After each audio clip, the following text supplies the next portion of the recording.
Είμαι ο Νότης ο Φόρσος, είμαι διευθυντής του Ολύμπιον στη Θεσσαλονίκη, στο κέντρο της πόλης.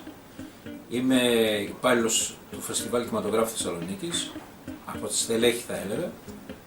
Και επίσης είμαι ένας άνθρωπος που έχει ζήσει το μεγαλύτερο μέρος της ζωής του στις ταβέρνες.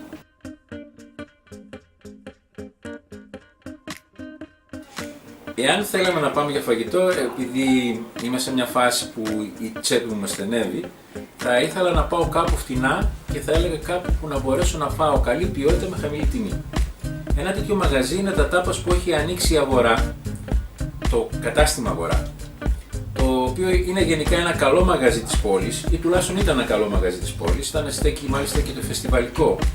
Αλλά το τάπας δίπλα έχει μικρές μεριδούλες με όμορφους πικάντικους μεζέδες. Θα πρότεινα μάλιστα κάνει πολύ ωραίο μπουρεκάκι με παστούρμα.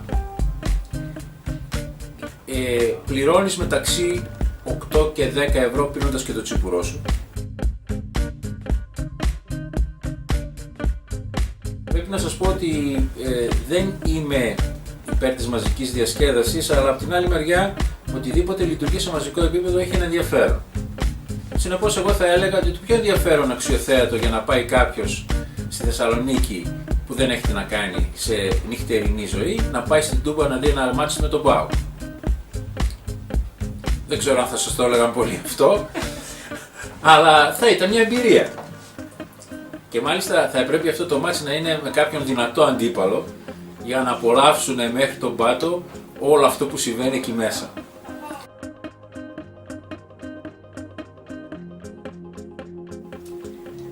Εάν θα ήθελε κάποιος να σταθεί σε κάποια σημεία αυτής της πόλης, θα του πρότεινα να ξεκινούσε μια βόλτα η οποία θα άρχιζε από τον Λευκό Πύργο, θα ανέβαινε προς την πλατεία Ναβαρίνου, τον πεζόδρομο, θα έφτανε μέχρι την Εγνατία, την πύλη του Γαλερίου, θα κατέβαινε την πλατεία Αριστοτέλους, μια από τις πιο ενδιαφέρουσες πλατείες που μπορεί να συναντήσει κανένας και αρχιτεκτονικά, αλλά και αυτή την κίνηση που έχουν από το λόφο που δεσπόζει πάνω από την πόλη στη θάλασσα που βρίσκεται ακριβώς από κάτω. Η θάλασσα είναι το πιο δυνατό σημείο της πόλης. Αν μου λέγατε τι θα έπρεπε να κάνω εκτός από ένας άνθρωπος που θέλει να ρίξει τα κιλά του, να κάνει μια βόλτα στην παραλία, θα σας έλεγα πάρτε το κορίτσι σας, πάρτε το μια αγκαλίτσα και βγείτε έξω μια μέρα που δεν φυσάει ο νοτιάς, γιατί τότε μπορεί να φέρει μυρωδιές. Βγέστε μια μέρα και κάντε μια βόλτα στην παραλία της Θεσσαλονίκης. Είναι μετά την Νίκαια, λένε, η πόλη που έχει τη μεγαλύτερη σε μήκος ακτογραμμή που μπορείς να την περπατήσεις, αυτό που λένε προμενάδι.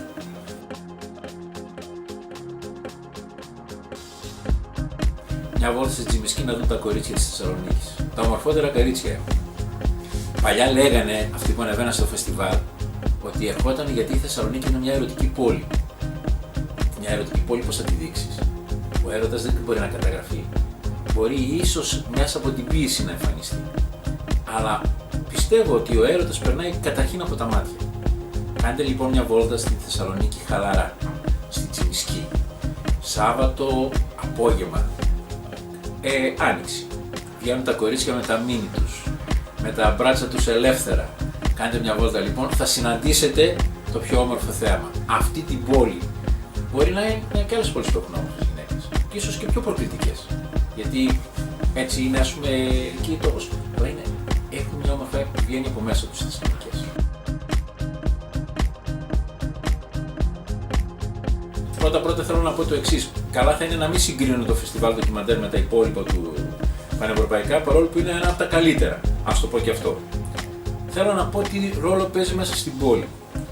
Η πόλη Θεσσαλονίκη είναι μια πόλη που αγαπάει τις εικόνες. Άλλωστε δεν είναι τυχαίο ότι εδώ είχε κάποτε 3 κινηματογραφικά περιοδικά. Έγινε το φεστιβάλ κινηματογράφου στη Θεσσαλονίκη. Υπήρξε ο πρώτος κινηματογράφος στον ελλαδικό χώρο που δημιουργήθηκε ποτέ το 1895, αν δεν κάνω λάθος από αυτά που έχω ακούσει. Έχει πολύ συγκεκριμένα και ενδιαφέροντα, πολύ συγκεκριμένους και ενδιαφέροντες άξονες αυτό το φεστιβάλ. Στο τι παρακολουθεί, τι είδους ντοκιμαντέρ φέρνει εδώ πέρα, ποιοι είναι οι στόχοι του. Και αυτό είναι που το κάνει και ενδιαφέρει από τα άλλα, γιατί το ντοκιμαντέρ έτσι κι αλλιώς δεν είναι εμπορικό.